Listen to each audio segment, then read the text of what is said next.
That'll be $8, Paul. Congrats.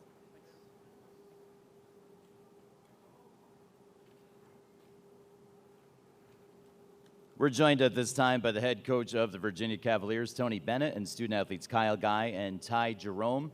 The Virginia locker room is open right now for student athlete availability. Coach, do you want to open it up? We just go to questions. We'll take one question for Coach Bennett, then we'll go to the student athletes. Let's start in the back on the right side, just to the left of the aisle.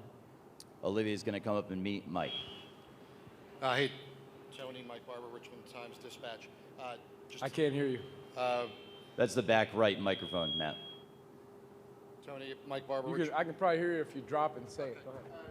Take us through that final sequence. What was your confidence level with Kyle as he went to the line for those free throws? Yeah, well, it's just an action that we run, and Ty said, you know, if you're open, it's coming, and make that thing, I think. And I thought Kyle, because he had hit a great shot the previous play, and, you know, again, I haven't seen the replay, but someone said they did get in his space and pushed him, but then to make the 3 free throws was terrific. You just keep playing. I said that after to Tracy on CBS. I said, these last 2 games, I said, oh my, you know, you can't, how they ended. We got up 10, and they made some tough shots. And then we had a couple of, I think we stood a little bit and had a couple of tough plays, but we played well in the second half, and then they made the plays. And, you know, I do feel for Auburn, but I feel better for us right now, and I'm just thankful that, you know, these guys stepped up and played the way they needed to, and we got through, survive and advance. I guess that's taken on a new meaning. We're going to take questions for the Virginia student athletes, beginning with Gene in the center of the room. Hey, Kyle, Gene Wong, Washington Post. Can you take us through your thought process where you're standing at the line there, having to have free throws to win the game? Yeah, these are moments that, you know, every basketball player has dreamed of, you know, hitting a game-winning shot or free throws or whatever. You know, I kind of had that feeling in your stomach, like a good nervousness, like, all right, this is my chance. And, you know, to be able to go to the national championship off of that for these guys and Coach Bennett, I mean, I really don't have the words. Continuing with questions for Ty or Kyle on the right, Jim. Thank you. For Ty, on the sidelines, sitting there, as the end of the game was unfolding, you were about to swallow your hand, it looked like. What was going through your head when you were sitting on the bench during those final moments? It's your fault you were on the bench. I was just so frustrated at myself. You know, I let my frustration get the best of me, and I picked up my 4th foul, just a bonehead play, and it almost cost us the game.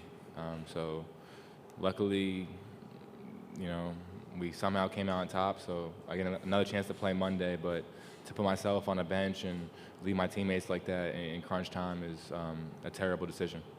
Back to the center of the room, and please remember your name and media outlet before your question. Zach Peerless, Augusta Free Press. For Ty and Kyle, you guys had to commit 3 fouls within, you know, several seconds. Kyle, you were the one on the court. Ty, you were going offense, defense. How often do you practice a situation where you've got to get multiple fouls within a few seconds, and then how close to perfection did you guys execute that? Ty first, please, then Kyle. We actually practice late game situations pretty often in practice. You know, we'll make our 2 teams, and, you know, we'll say, all right, this team is down 6 with the ball with 1:30. So it's something we've practiced a lot. We run over our late game situations a lot. So, you know, that 3 Kyle hit was off a play that, you know, coach put in, and everyone did their job screening, and, you know, Kyle hit a super tough shot. And the same with the side out of bounds plays. You know, it's plays we've put in, we've practiced multiple times. So it wasn't just, you know, luck. Like, we worked on that situation a lot. And Kyle. Yeah, we definitely take pride in trying to over-prepare. We have a poster in our practice gym in our weight room that says success happens when preparation meets opportunity. And, you know, we did a great job staying disciplined during those last 10 seconds and, you know, making something happen. 2 questions up front to the left. Let's start right here. Hi, Lucas Weiss, Last Word on Sports. Ty, Kyle, 1 year ago, you're sitting, you know, in the press conference losing to the number 16 seed. A year later, you're now 1 game away from a national championship. Just comment on what that means and how good it must feel for you guys to be so close for redemption to be achieved. Ty first, please, then Kyle. You know, I feel like I get asked this question every single round.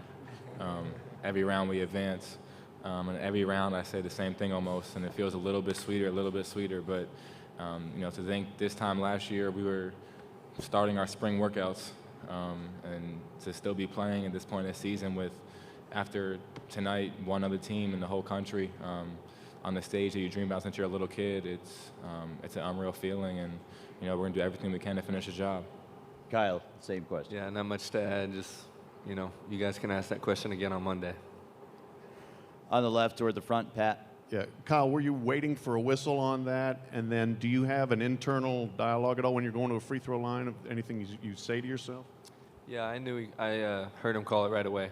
So they were asking me, like, did I know? Because I put my hand and or my face into my jersey, but that was me focusing. I knew they called the foul. I knew that I, you know, got behind the line for 3 shots because, you know, I practiced that. I just literally told myself that, you know, we dream of these moments, and, you know, to be able to, you know, make one happen was special. Next question's in the second row, just in front. Paul.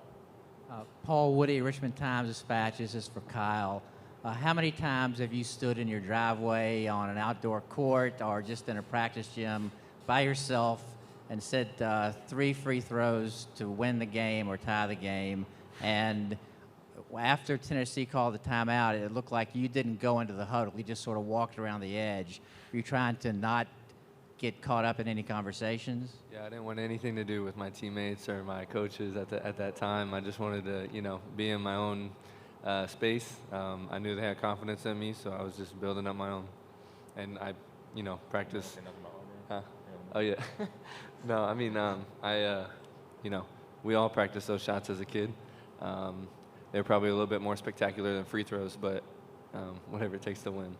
Final question for the student athletes up front toward the right. Matt Cox, 3-man weave. Just given the range of emotions in that game, is it more jubilation or relief you're feeling right now? That's for Kyle. You want to take them? I don't really have the words for how I feel. I really don't. And, you know, I've been pinching myself the whole time I've been in Minneapolis because it just doesn't really feel real. But I'm just so happy right now. I'm so proud of you know, he played freaking phenomenal. I mean, 21, 9, and 6. Like, he carried us through this game. Obviously, Coach did a fantastic job preparing us and, you know, making the adjustments during the game. And, you know, I think it's a little bit of both. And just really happy right now. We want to thank Ty and Kyle for joining us here in the main interview room. They're going to head back to the Virginia locker room, which is still open for student-athlete availability.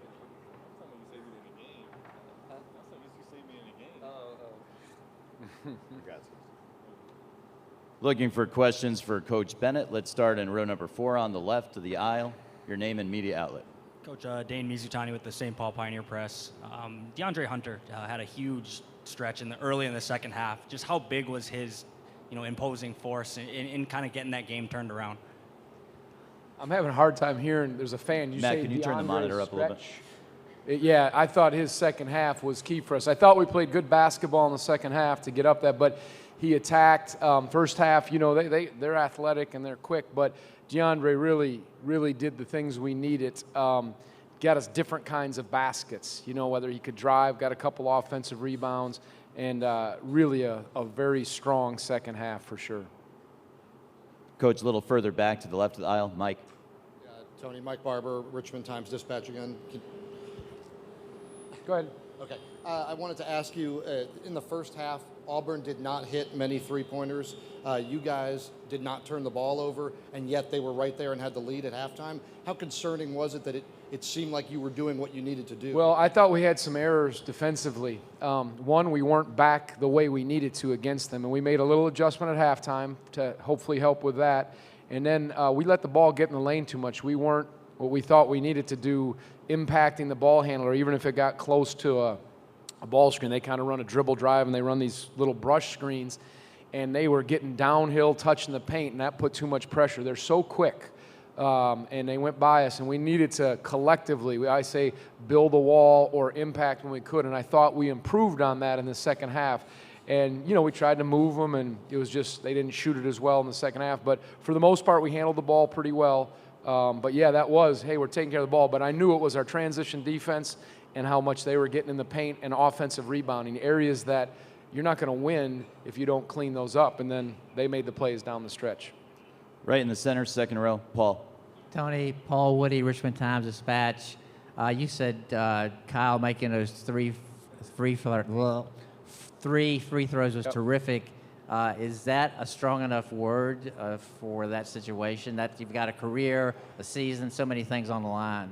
Yeah, I mean, the fact that he hit that shot before it and then stepped to the line, and, you know, we were 6 of 12 from the line, and we struggled from the line, but for him in that setting to do it, yeah, it doesn't get much better than that. Terrific, sorry, that wasn't a strong enough word. Amazing, spectacular, is that, you know, I don't have many more. I didn't graduate from UVA, so my vocab's a little limited. Good word still, Coach. We're going to go to that same area of the room. Hey, Tony. Zach Peerless, Augusta Free Press. When Ty came out with the 4 fouls, did you have any words for him? And then how did you try to weigh when to bring him back in? Yeah, I said, why'd you do that? You know, he just thought, yeah, we needed him on the floor, and I was going to put him in once we got into the media timeout. But I thought, if we can get him at the 3-minute or under 3, we'll put him back. They shot a shot, and I don't know if we missed a block out, but we got a miss. And then they offensive rebound and got it back. And I just, at that point, I think he went in around the 3-minute mark. It was, I don't know when he picked up his 4th foul, 4.5, 5 minutes, somewhere right in there. It was before the media. And it was really going to be either under the media or at the 3-minute mark. And we needed him back on the floor. I think we went down by a couple possessions at that time. Front row center, Adam. Tony, Adam Zagoria, congratulations. Thank you. You know, these guys just said they've been answering questions after every game about last year. Yep. Can you just kind of put into perspective what it means to come from that to within one game of winning a national championship on Monday? It's a great story. It is. I told those guys, and I said it, I think, at the press conference here 2 years ago. We were playing in Orlando against Florida and just getting blown out. And they were at the scores table. One was in, and there was maybe 2 or 3 minutes left. And I huddled down by him, and I said, this is going to change. It's okay. I said, but take note of this. I said, we're going to do this. Then after the UMBC game, we sat in the holding area after that loss, and I said, we're not going to put up Isaiah or Devin, our 2 seniors. Ty and Kyle, I said, we're going to be up there, and it's going to be one of the hardest things to be facing that press conference. I said, but it starts now. I said, it's going to mark something. And I said, we're going to get through this, but you guys need to be up there with me, and we need to go through this. And then we need to go through next year together. We need each other. I knew it was going to be such an important time in our lives, however it played out. And so to see them, I kind of earmarked those guys after that game in Orlando 2 years ago. And then to put them, that's not a fun setting for anybody in the press conference. And now to sit with them here, brings great joy to my heart. It really does, because it's good. That's all I can say, and I'm so thankful. And again, whether it happened or not, I would have been so thankful for what they've done for this program and our bond through this all. Final question for Coach Bennett on the left side.